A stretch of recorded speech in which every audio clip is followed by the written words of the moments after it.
Hey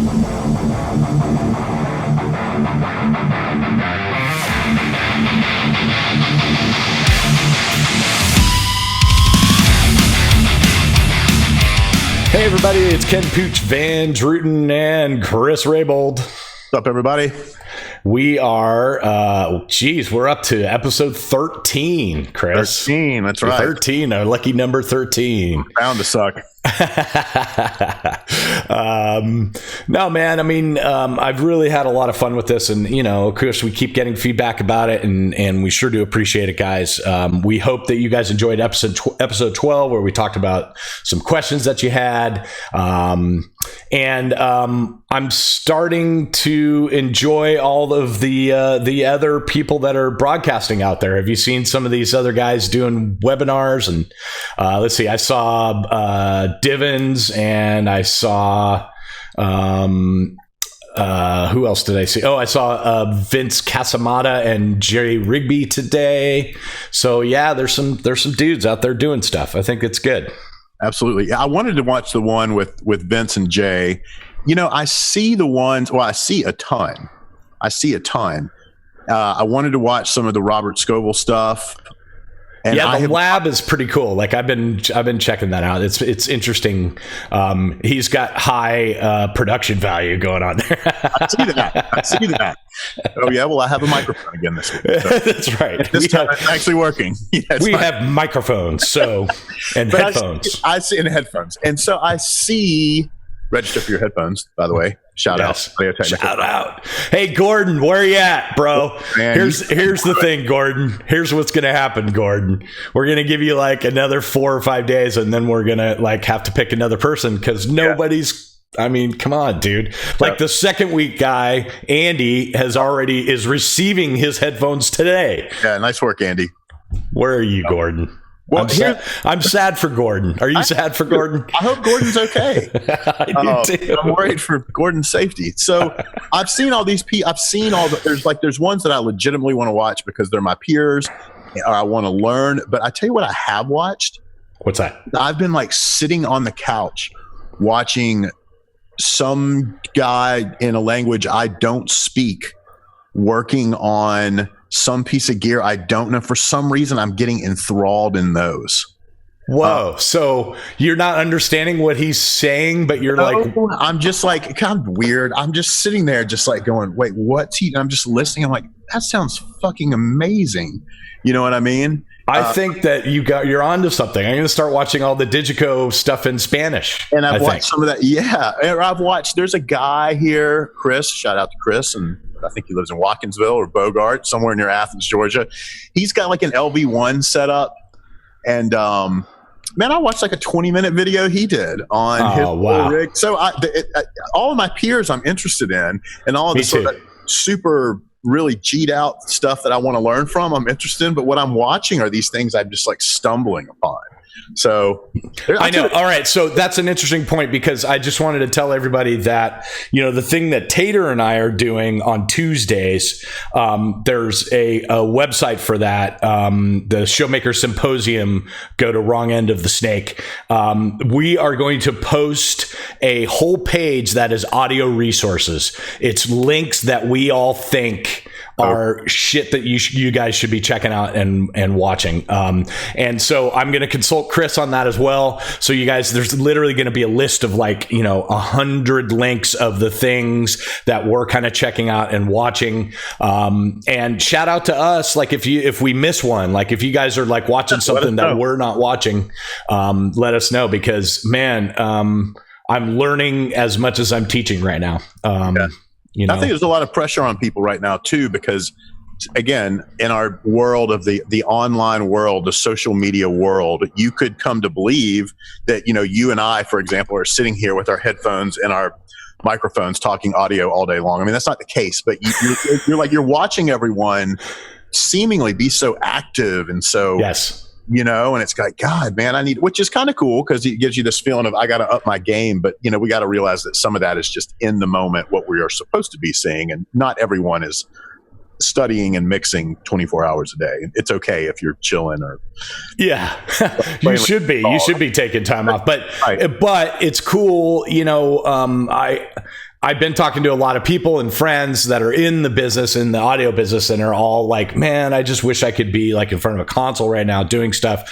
And I just say to them, there's lots of ways to do that. Download any sort of free DAW, like even Reaper, and like take some tracks and like just do audio, man. I mean, it doesn't have to be live sound audio. If you're a live sound guy, like practice your chops at home with recording type software, like DAW type software. And that's my sincere hope for this time, is that we come out of this as an industry better mixers. Oh man, I think we will be. I think that people, and the reason that is that people are having, when they're at home and mixing in front of near fields, you're getting the experience of what good speakers are now, right? So if you spend a bunch of time in front of some really good near fields, when you get back on the big speakers, your chops are going to be so much better, I think. And you're listening. What you're totally accepting is. I got to say this. Yesterday, I went out into the wild. And what? You went outside? And we did it. We did this the right way. There were myself and two other people, and it was at a church. Okay. And they were doing some system tuning. It's a church that I've consulted for before. It's awesome people here, and they have a Digico SD12. And they had a D&B rig. So it's a nice rig. And anyway, I went in there to tune the rig, and there was a representative from the sound company from Nashville that came. As the three of us, we had to like do this little do-si-do dance the whole time to be doing it the right way. But in doing it, we've talked about tuning here. I went through my normal tuning process, and when I pulled it up, because I haven't been in front of any speakers for a while. I mean, I was just like, it's too loud, it's harsh, it's this, it's that. And like, even when I got it where I wanted it, I'm like, no, this sucks.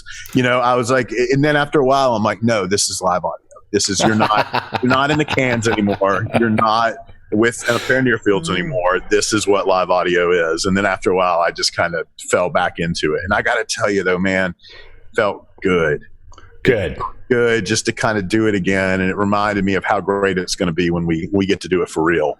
Totally, man. I totally agree. What's so funny about that is I have the same thing happens to me if I'm home or away from speakers for longer than like 2 weeks. If I go back to something like after 3 weeks, then I have that same thing happen to me, even without being in front of near field monitors. After I've been away from big speakers for 3 weeks, the first time that I fire up a big PA, I always kind of go, that's really loud. I know. And I think it's just that our ears are getting a little bit of rest, and the day in, day out of an arena tour or stadium tour or whatever, you're getting pummeled every day, so you're used to it.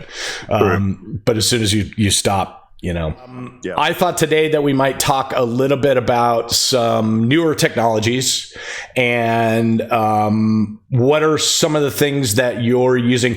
Part of what I really enjoyed about us before we started doing this, about us like talking on a weekly basis or every couple of weeks, giving each other a call. One of the things that I really enjoyed about that was, hey man, have you tried this? Have you checked out this new piece of gear? Have you, so-and-so said that this gear was really good. Have you tried it? So yeah, there's always a pile of stuff that interests me on an easy level. There's just a ton of plugins I want to try. Waves has got a bunch of new stuff. We talked about it on here. I want to try. I was so excited about using the Abbey Road saturator, and now it's gone. And then there's some other, or now working is gone. Well, use it at home though. That's what I'm always telling people is like experiment with your DAW. Exactly. Yeah. And then that's what we were saying. So, and that's the thing. Now's the time to do it. And I just haven't sat down. It's funny. Before tour started, I just did that for like 2 months. I sat here where I live, and I just did it. So that's, no, I know that's what's so funny is I did the same thing, right? Like I took time off because I had some neck surgery. So I hadn't, before COVID, I hadn't worked in 4 months. And in those 4 months, I had already done all that. I'd been like, oh yeah, I'm going to mess around with DAW stuff. And you're the same way. I did it all with UA and Plug-in Alliance stuff. Yeah. And I was going to hit waves and rehearsals. And then this happened. And so anyway, I just haven't gotten to it yet. So there's a pile of plugins there I'm excited about.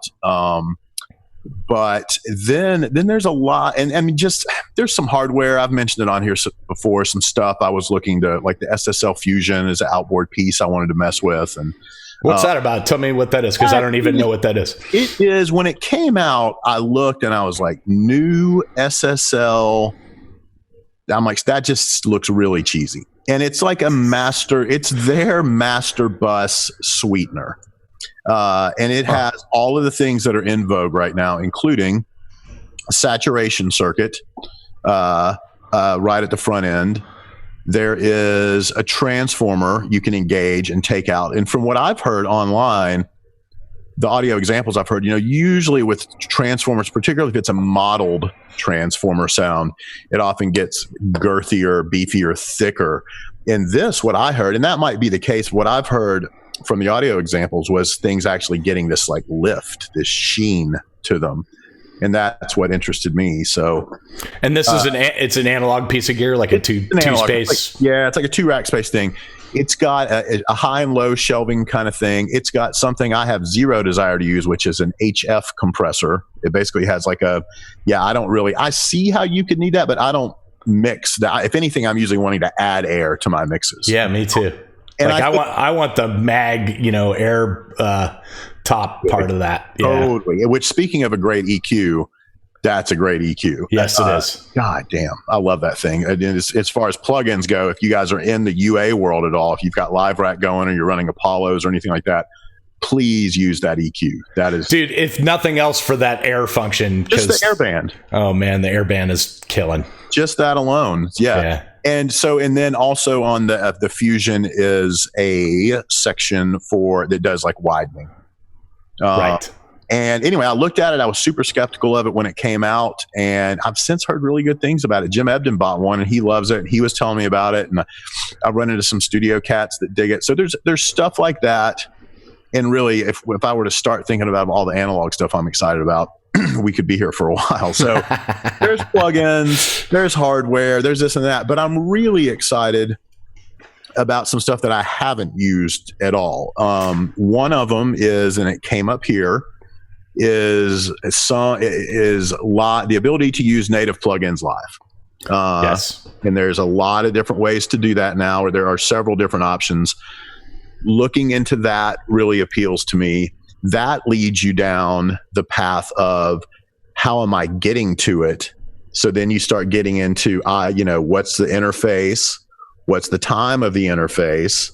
There's like whenever I've done for my outboard stuff, for example, I always just use it paired with a stage rack from whatever the console manufacturer is. So it'll be like with an SD rack, or with the Digico stuff, or with SSL's stage cage. But now there's other guys out there who they've got they'll have some really high end converter, and then they're going back into the desk via Dante or this or that. Like they're really going for it on that. And I've never done any of that. I've always just used whatever, because I'm such a purist. Pooch. I'm so simple in my setup. Well, what's funny about all that is that, okay, so for instance, Scoville the other day was talking about, they got in this whole long conversation in the lab about latency and about, like literally taking one input and deciding,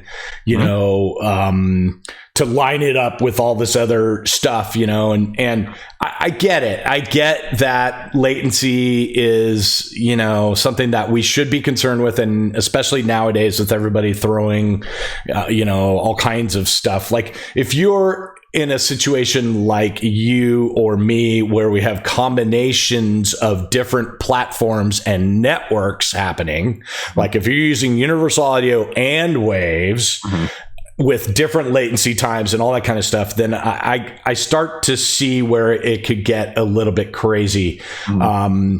But man, I just felt like it was getting a little bit over the top the other day, talking about specific kind of latency things. You know, he was talking about a bass guitar and a kick drum, and how they can be, if they're latency wise just off by a sample, you're causing, you know, disconnect and all those kind of things. And I said, yeah, but I am like so much more of a meat and potatoes kind of mixer. Like, it either sounds good or it doesn't. And if something is starting to sound bad, that's when I investigate like what's going on. Like, if something, I can tell when you're sitting there and you're like, oh man, the low end is just not connecting and I don't know what's going on. One of the things I would look into is latency, but it's not like on the forward part of my mind. You know what I mean? It's not like, you know, oh, I need to make sure that this bus, I need to get my smart out and make sure that these are sample, you know, distant to the same output on a different bus. That's just not kind of in my wheelhouse right now. And Scoville was really like, it is in his wheelhouse, and that's all he thinks about. So it's interesting, a different thought process. You don't want to do it on every single input level, but you do.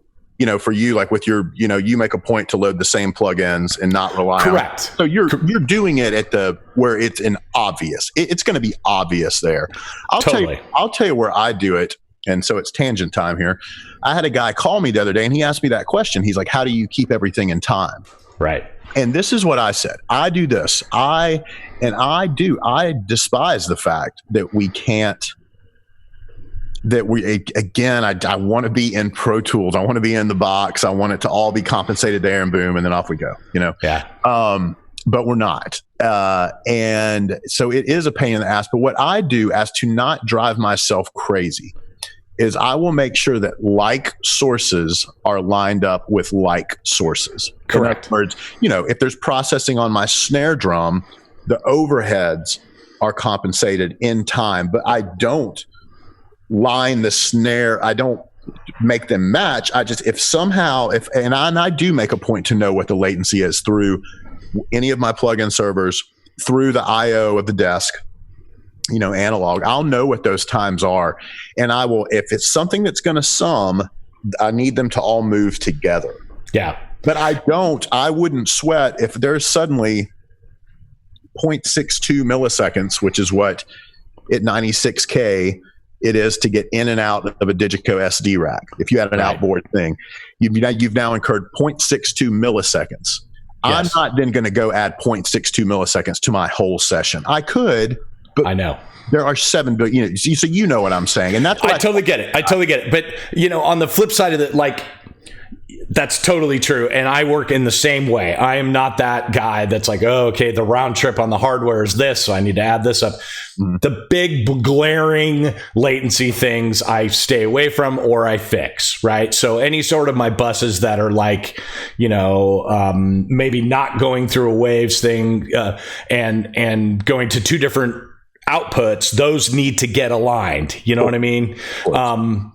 So I do that stuff, but the whole like getting into the deep part of that on an input level, and you know, making sure that the bass DI is in line with the first kick drum microphone, I don't get so lost in that. But I will tell you, go to Pro Tools, go to your whatever DAW and take the delay compensation off of a mix and put it back, and you'll hear the difference that it makes when you really line up everything. And where you really will notice it, check it out.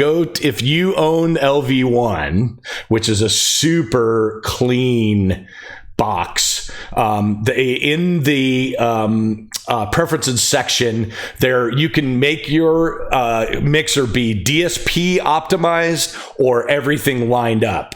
And if you like switch between those two things, you'll be like, oh shit, latency matters. Right. You'll hear it. You know? I mean, literally, like I took a mix that I was working on that I, and I try to leave it in the mode of everything lined up, but it takes a lot of DSP. And when you're working on a project that has a lot of plugins, you start hitting your server maximum. And so the way to fix that is to switch to the DSP optimized. But what that means is it doesn't, get rid of all the delay compensation. It doesn't get rid of all of it. All it does is like look at outputs and say, okay, I'm going to leave those ones alone. All the glaring things I'm going to fix. That's what DSP optimized means. But the other one is everything in line, like inputs and outputs, everything in line. And that takes a lot of DSP. And I switched it in the middle of one of my mixes and just was like, yeah.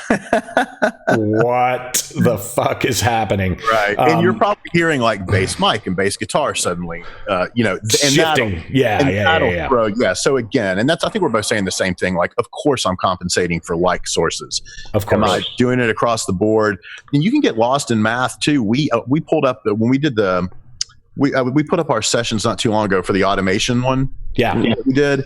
And I just went and looked, and I was looking at some of this delay it was like a 3-year-old session. And I was looking at some of the times that I had, and I'm like, I don't even know what I did.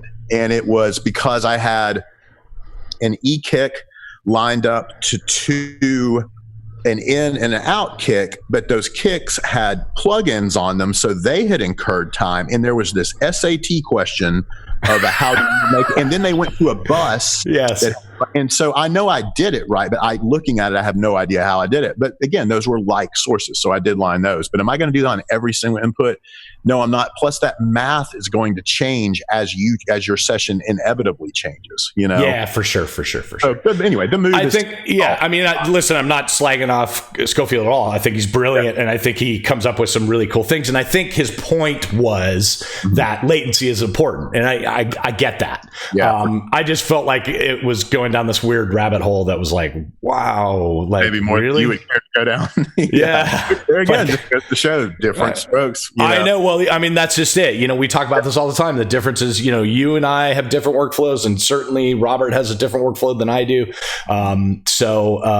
But anyway, the learning part of that was a really interesting 2-hour thing of like 200 of us watching him like calculate input latency, and I was like, wow, okay.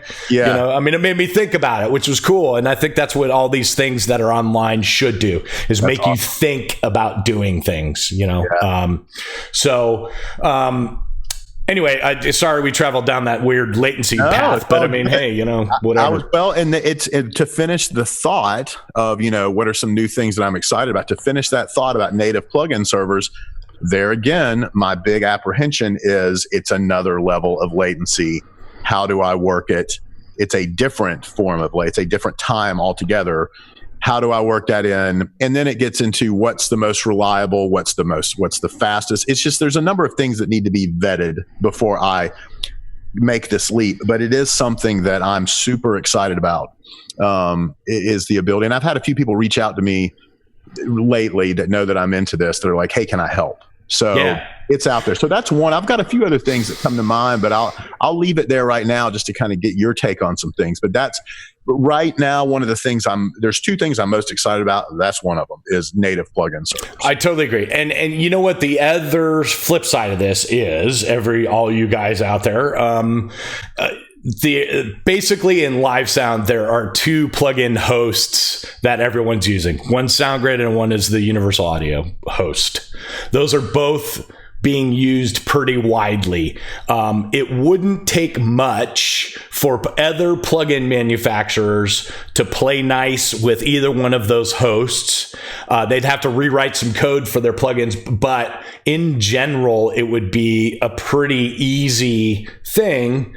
And I think some of these plugin manufacturers, McDSP, for example, some of these ones that are awesome native plugins that we all want to use. I mean, if I could use McDSP, I used McDSP when I could on the Avid platform. You know what I mean? So, if I had that ability to use it in SoundGrid, I certainly would. So all you people out there, put some pressure on these other plugin manufacturers. Say, hey man, listen, all us live guys want you to play nice in these hosts. hosts, whether it's Universal Audio or Wave Sound Grid, like, can let's figure out a way where you guys can play in that world. We don't need another network host. That's my opinion. It's like there's already two that are very good. Right. And I'm more of a Waves guy, so I'm used to that one, but I know that the round trip latency on that thing is like ridiculously fast. So it's not like, anybody else could build a better host. The host is fine. It's seeing whether or not these plugin guys can, let's play nice with each other, and let's try to get some other plugins going on here, because I think the end result will be better. In the same way, someone asks me what microphones I use on the stage. It's not all one manufacturer. No. It is many manufacturers, because I'm choosing the right thing for the right job. If you look at any of my stages, there's probably 7, 8, 9, 10 manufacturers worth of microphones on the stage. In that same way, I would like that to be an availability to me in plugins. Because I think the end result that I could get using other manufacturers on plugins on top of using Waves would be a way better result, don't you? Yeah, that's what's next. I mean, we're seeing that now with the advent of these other servers, and with Waves being open to taking on third-party plugins, and in the UA world. They've partnered with Brainworks on a lot of stuff. So that's next. What we're talking about is what's next. So cool. So I think in the discussion of you're talking about native plugins, that's also native, meaning having manufacturers build plugins that can be hosted in other things as well, like SoundGrid. Yep. I mean, the future of that, by the way, is native processing, where servers, I'm saying servers with an S, multiple servers are now your DSP. Because the limitation right now is, for instance, in Waves land and also in Universal Audio land, you have one server that controls all the audio DSP, and you only get that one server. You can't have other servers to enable more system DSP. Well, you can in UA. You can add one. Okay, so you can have two servers together at 96K. At 48, you can have four. But even that UA. And just like you're tied in with Waves, I don't know that a lot of people know this, but and I'm tied in with UA in a way. And so I've been around the block with this. Waves, you can get away. You end up with being able to do it, but UA is way more processor heavy. So even in adding and having those two, you still choke pretty quick until they add more DSP to each one. Even with two, or at 48K with four, you're still you can put more shit in Waves. You can just do.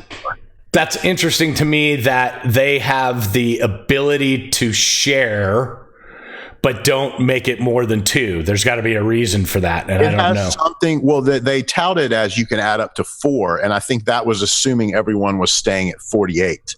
I don't think a lot of these companies, they don't realize with live sound that we're all at. Most of us are all at 96 on the touring end, at least. Are at 96. What I mean? Like the broadcast guys, they all stay at 48. But on the touring end, we're all at 96. And I see some manufacturers, when they're like, "We're going to cater to the live sound world," and then they're like, "Wait a minute, why are you working at 96?" And I'm like, "Well, we're all working at 96. God, this is a whole rabbit hole, but the discussion of 48 versus 96 is a big one.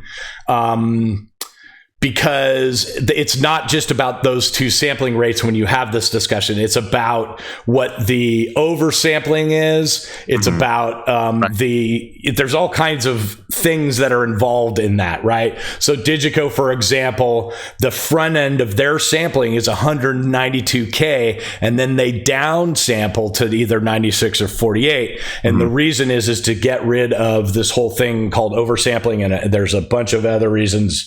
Boy, we could talk about this for an hour. but there's some interesting stuff out there talking about how 96K isn't necessary. And if they fixed some of the things about oversampling and some of the other problems, that 48K would actually be a better place for audio. So it's an interesting discussion. But currently, just like what you said, most of us touring guys are doing 96 with the high sampling rate of the input side, coming in.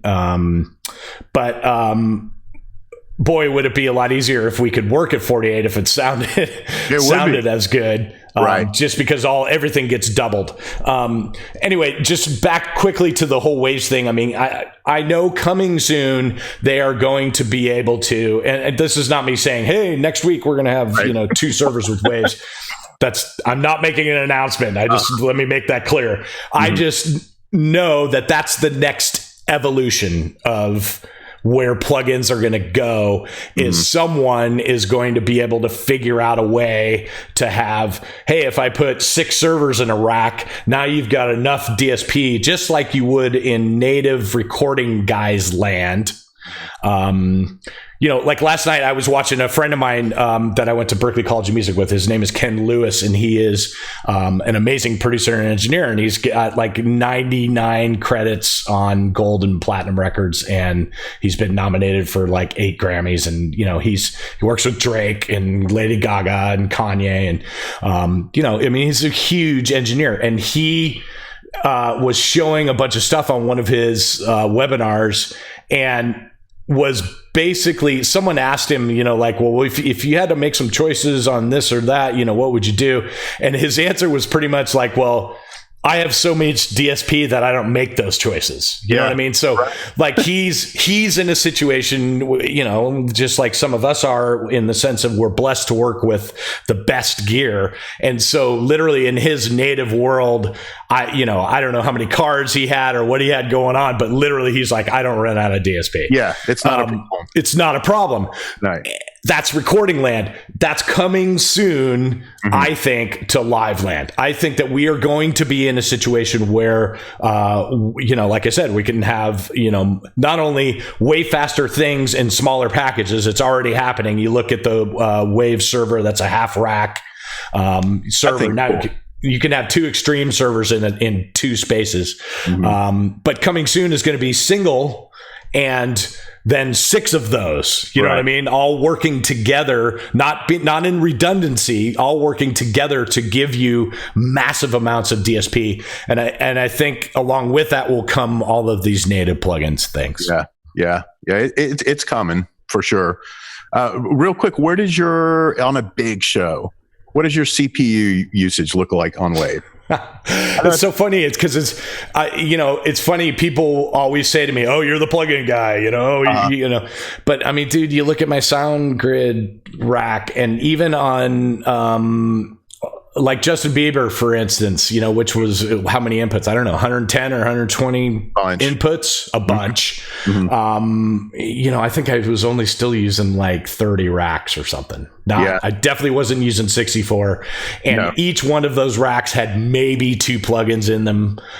So even on an extreme server, it's not like I'm getting into yellow at all. Like even peak stuff doesn't get into yellow. I'm just sitting there kind of cruising right along. I think Jay-Z I did, which was also a huge, there was a 9-piece band with playback and stuff. So it was 100 and something inputs. I started maybe just to tickle a yellow into the DSP part of that. I'll usually sit. I used to sit on, and these are on big shows, Lady Gaga, Beyonce, whatever, Bruno, blah, blah, blah, blah, blah, blah. I'd always hang out in the 50s. Yeah. And then there was some update at some point. Something happened somewhere along the way, and H-Verb is a fairly resource. You know what I mean? Because it's really good.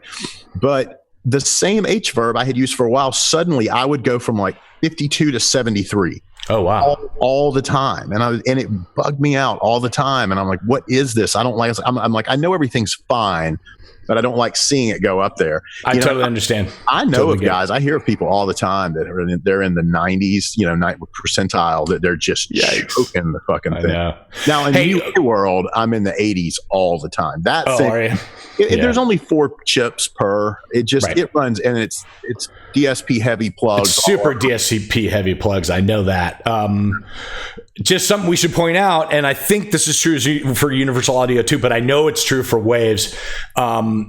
Multiple instances of the same type of plugin use way more DSP than different plugins. Yeah. So for instance, having 200 C6s is not a problem. Mm-hmm. But if you start doing C6 and 60 other different plugins, that's when you run into DSP issues. So I even kind of think like that a little bit. If I'm getting up into my 70, 80% on a Waves Extreme server, which I have, like LV1, sometimes because you're using all kinds of everything. You're using the resources a lot. Yeah, right. And it's not only doing the plugins, but it's also doing all the routing and all the stuff in the LV1. I will make decisions like, okay, I can get away with this being another C6 because I know the DSP. If I had chosen a different plugin that didn't exist in the session already, it would be a big DSP chunk that it's stealing. Right. If that makes sense. Does that make sense? Totally. Yeah. I even have a chart for the UA stuff. It's readily available and has been online for years of what the DSP usage, the different sampling rates for all the UA stuff is. So I can literally draw it out.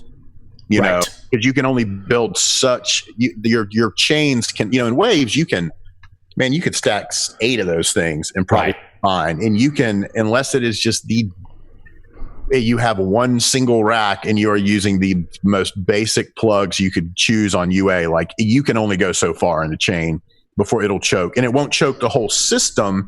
It'll choke one of the individual chips. Totally get it. You know what I'm saying? Yeah. So, because there's a thing called DSP sharing within. It's kind of the old school Avid profile. Where you could look at the different DSP things and decide. And the reason that Waves survived well in the Avid profile was because it shared. Mm-hmm. Okay. So if you had 4 cards in an Avid profile, it would do DSP sharing between those 4 cards. Whereas some other plugin manufacturers were DSP hogs and could only steal from a card. Right. So think about that. But in a native kind of a way now that we're away from cards, in the profile, it still kind of happens that way in the server. There's sharing that happens between the processors that are happening in an i7, Exactly. And so be smart about what you're choosing, look at stuff. And if you're getting up into high numbers of server usage, the way that you can reduce that is go back and look at plugins that you're already using and maybe swap. If it's just a compressor, then say, okay, I don't really need the LA2A and where there's only one instance of it. Let's get rid of it and let's replace it with a different plugin that already exists in my session. If that makes sense. Interesting. I got a before we move on. I got a pro tip for you on UA. To where you're building, you can look in UA. It can show you the chips and you can see what the DSP usage is. Once a rack, you can't choose. Let's say you start a new rack. I forgot what we call it in UA. You have a new channel of plugins. It picks a chip, right? And you don't pick that chip. It picks that chip. And if chip 1 is at 86%, it might go to shows chip 2. But you hope it does, but it might not. It might go to chip 1. And then you start building this chain and it'll choke. So the trick is to save the session. Don't take the plugins. It'll tell you that the plugin has been disabled. Shut down the session, turn the rack off. Interesting. That's the key part though. You got to turn the rack physically off, not just shut down. Do what we all do when you turn it on and turn it off. You sit there for a minute and you look around and you blah, blah, blah, blah, blah. Turn it back on. And then when it turns on, it sorts itself out. The live rack will go, let me think about this for a minute. And then suddenly that chain it told you couldn't do, you can do. And it's reallocated the DSP across the chips. Interesting. Yeah. Wow. Yeah. That's cool. Anyway, yeah, I mean, so in regards to, upcoming technology and new technology, I think we're going to start to see what we're talking about. I think we're going to start to see more native plugins, and we're going to start to see devices, DSP sharing. We've already got devices that are super fast doing super amounts of calculation, but can you imagine if you had two extreme servers that were working together? Man, I mean, my DSP would be at like 25%. Right. So anyway, what else? What's something else I can think of one other thing that I'm really pumped about, or at least I'm intrigued by. What about you? Is there anything else on the radar that kind of caught your attention as of late? I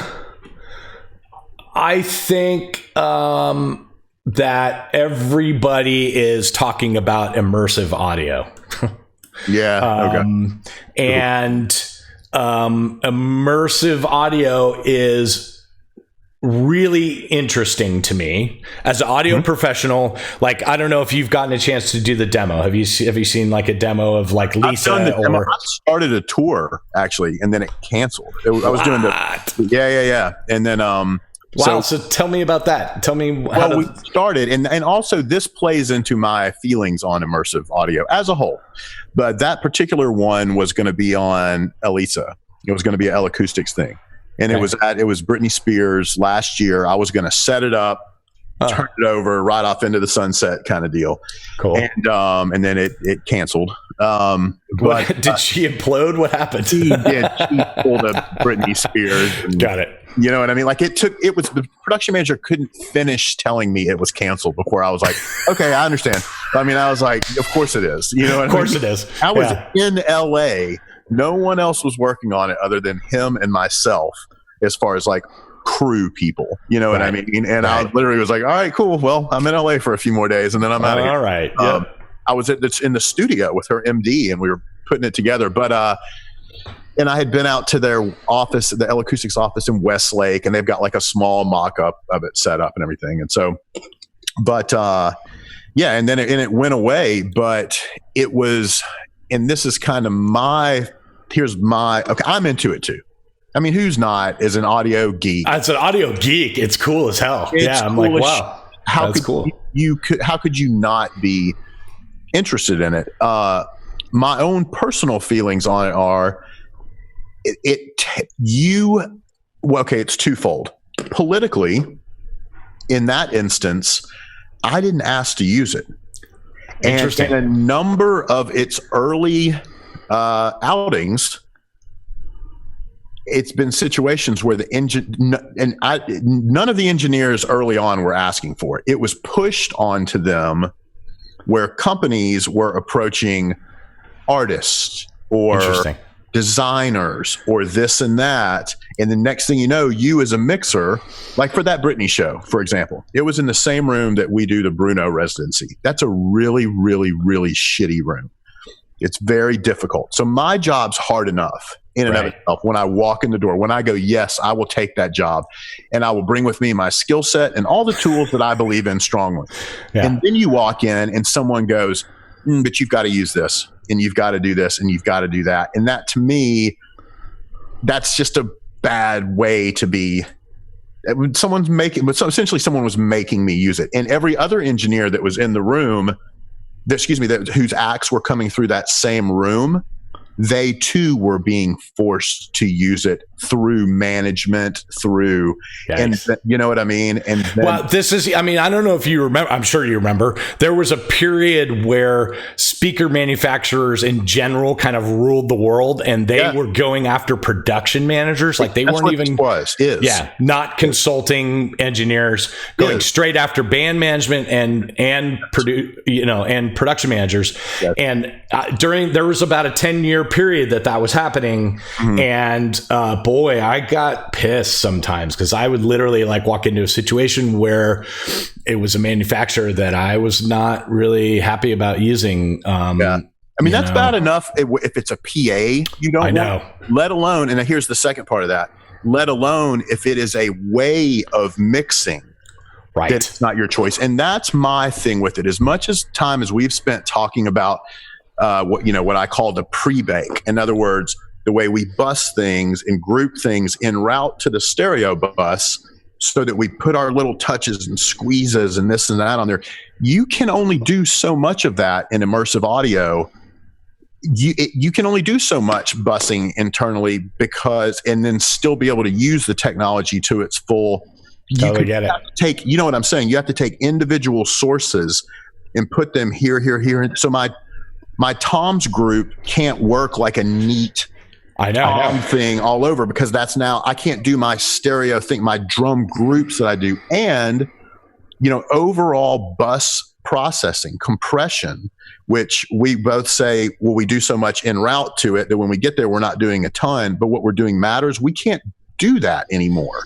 Because I'll point out that acoustic summing and electronic summing are two totally different things. They are. So we spend a great deal of time getting electrical summing correct and glued and all of those kind of things. When you take that tool away from me, it's significantly and I different. Choose for the tool to go away from me. Now, all of that being said, those are just I know for a fact that was a situation with a number of acts early on where the engineer did not choose it.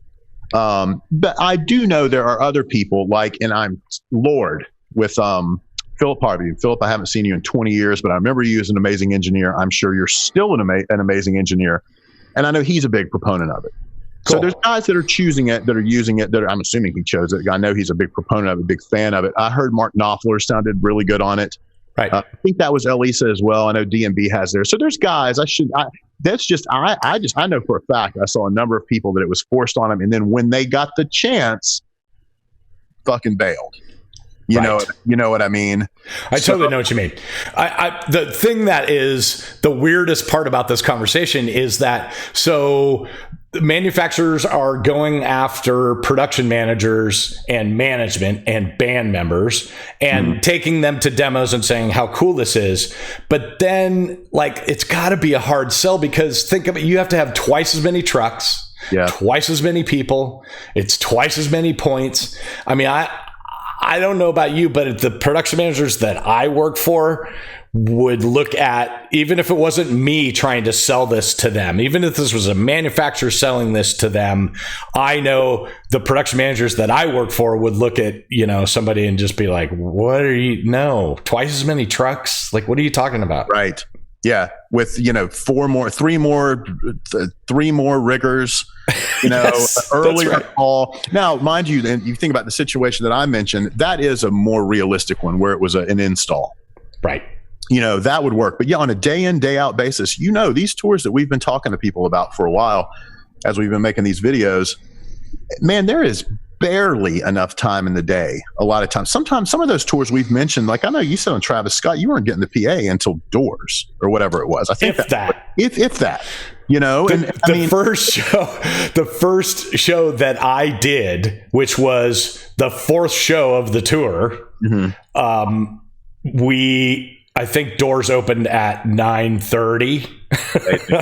And I think that we actually went on at 11:15 or something like that. And there was no opening act. Everything got canceled. There was bike rack around stuff that was still on the floor. It was crazy, dude. We don't have time. We don't have time. And that's why I think you are seeing a modest amount of success. Now, there is an enormous amount of perceived marketing success for all of this. All these companies that are, not all of these, there's only a couple that I know of, that are pushing their product. They're working really hard to let the perception be that it is changing the way of live audio. You know what I mean? I know. Dude, it is cool, right? Okay.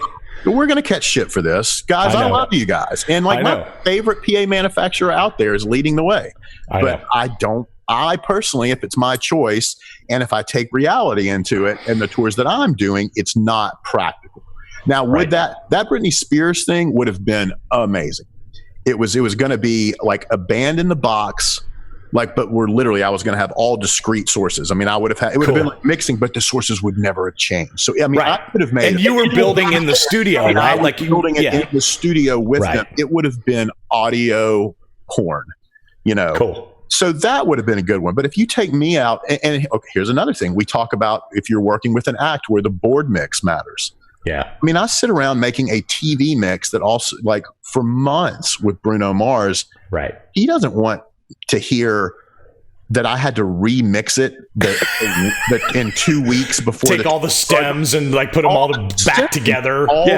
Like, you know, for what? Because somebody else wants me to use it. Like, they're not going to want to hear that. So it's awesome. But I just don't know where its practical application lies. And I don't think it's the stuff that you and I do, which I think is what you're saying too, you know? Yeah.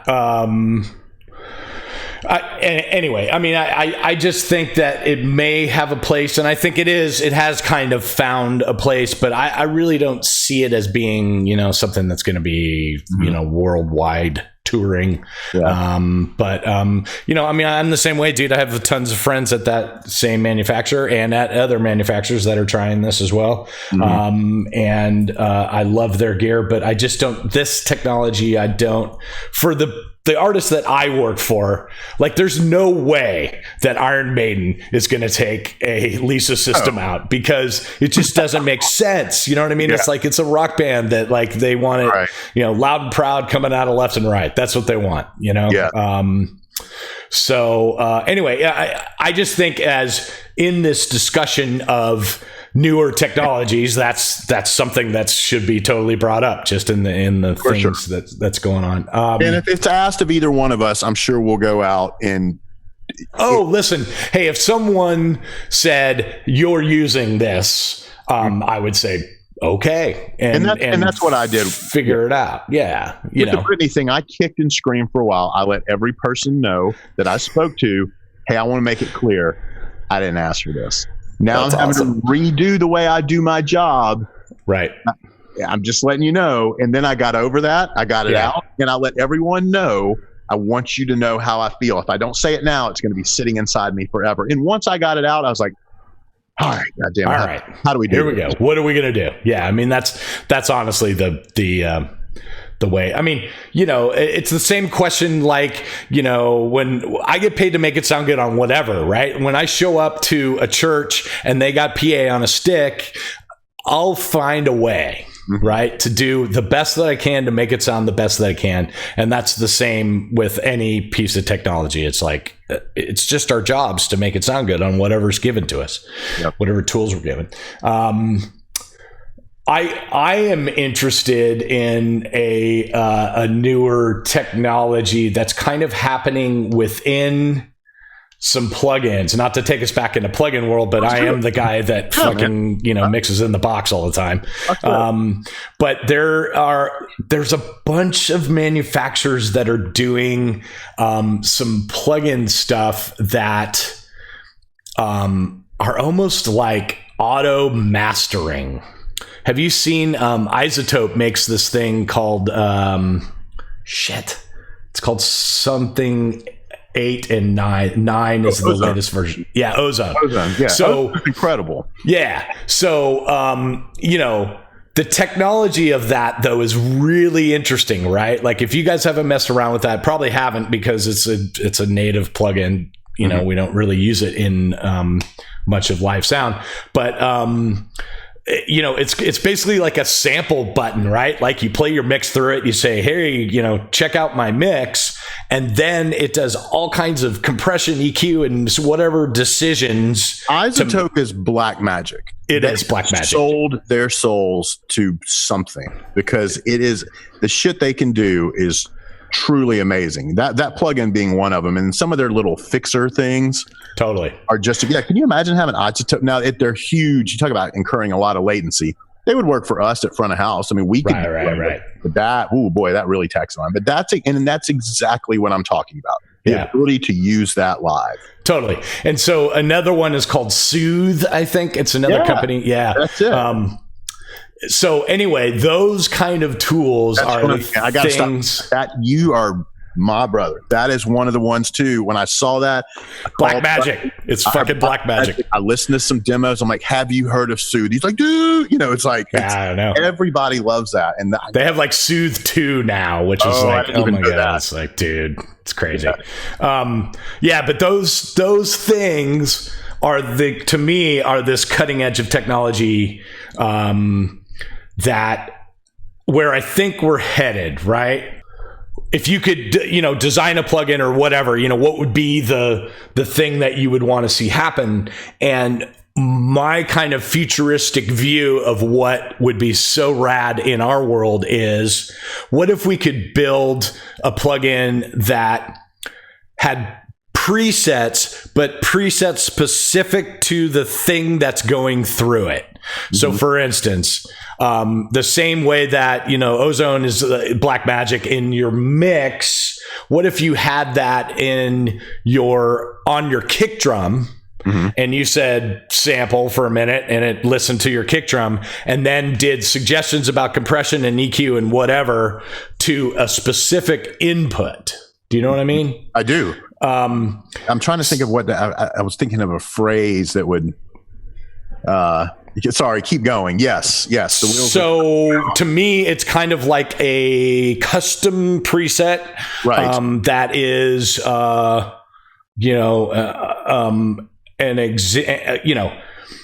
whatever. It turns whatever kick drum that you put in through it does all the right suggestions to make it into be this massive, huge kick drum, right? Whatever that is. Right. Now in this day and age that we live in, I don't think that's DSP possible, right? Like, if you had to have Ozone technology on every single input of your thing, the DSP would be ridiculous, and the latency of that would be ridiculous, right? My house would catch on fire. Yeah, exactly. But I think that's where we're headed, though, right? Like, how cool would that be? It is. So, and take that a step further. What if it were a preset suggestion that was an artist's suggestion? So it samples your kick drum, it listens to whatever it is, and then says, I want my kick drum to be Chris Rabold's kick drum. Mm-hmm. And then it does all the adjustments to make Chris Rabold's sounding kick drum. I think that's the way that some of this is heading. I really do. That technology, as heavily as modeling is involved with things nowadays, and that's what that would be. It would essentially have a tonal target that it was for, and then you would say, okay, and I want to achieve it via these means. That's right. Via saturation, via compression, via EQ, or just see if you can get there with just EQ. Let's leave it dynamic, but tonally, I want it to do that. Yeah, I see what you're saying. Right. Yeah, that's totally. I'm with you. I don't know that something like that's not that far off either. Yeah, I hope it is. I think that would be really kind of interesting. I think that it would improve audio depending on how people used it. Well, it would. It could be someone could go, well, I hit the Pooch, preset, and that's just, so it's got to be great. And people would quit using their ears to an extent. Well, I know. And that's true of just regular presets happening right now. Like literally, I've written a lot of presets and I've had people say to me, oh yeah, I just pulled up Pooch vocal and it was great. And I kind of look at them, I do this like RCA dog thing at them and go, well, your singer had a thing this big at 2.4, like mine. Yeah, I know. Wait a minute, that preset was built from some other singer, not the singer that you have. My point to this, guys, is that presets are designed to be great starting points. Mm-hmm. They were never, any preset is not designed for you to pull up Chris Lord-Alge's kick drum and say, that's a kick drum. Yeah, that's not what he intends for you to do with that preset. What he intends for you to do with that preset is to get you to a place faster than you having to adjust 20 things, right? You get to that place and you go, okay, cool. Now I can tweak it to make it right for my kick drum. Yeah. You know what I use presets for? Curiosity. Like I would never pull up my bass guitar and go, hey, let's pop through these presets. It's just not in my workflow. I will go and look if it's like engineers that I know or I'm curious about or I like their work. Yep. I'll go look like, what did they do? And you know as well as I do, a lot of people just bullshit on their presets and just put whatever out there anyway. Totally. But let's give them the benefit of the doubt. Like in UA, for example, like on their but by the way, I spend hours and days on mine. I'm sure you know, but there is absolutely guys that don't. Yeah, so, don't believe everything you see on there. But you know, I went and looked at all the distressor because that's a compressor. I've owned one since 1999. I've owned several, sold them. Those things just keep coming and going in my world. But you know, I looked at everybody's presets to look at their attack and release times and what their favorite ratio and knees were on there. And I was like, oh, cool. Like, that's what I'll use presets for. Absolutely. And that is a great teaching tool. But I will tell you that I am the guy that will pull up a preset and then tweak from that preset. Yeah.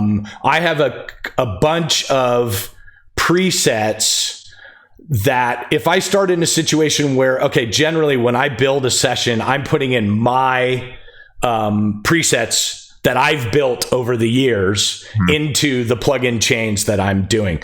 But if I'm not in that situation, like if I show up at a church, for instance, and I'm dialing and smiling, nothing will get you there faster than presets quickly. You know what I mean? Like if I'm in a dial and smile kind of a place, you know, I'll pull up the SSL channel, I'll pull up the thing that says kick drum, and then adjust maybe a little bit of the high end, a little bit of the mids, and go for it. Like that's a tool to make yourself be super quick. Right.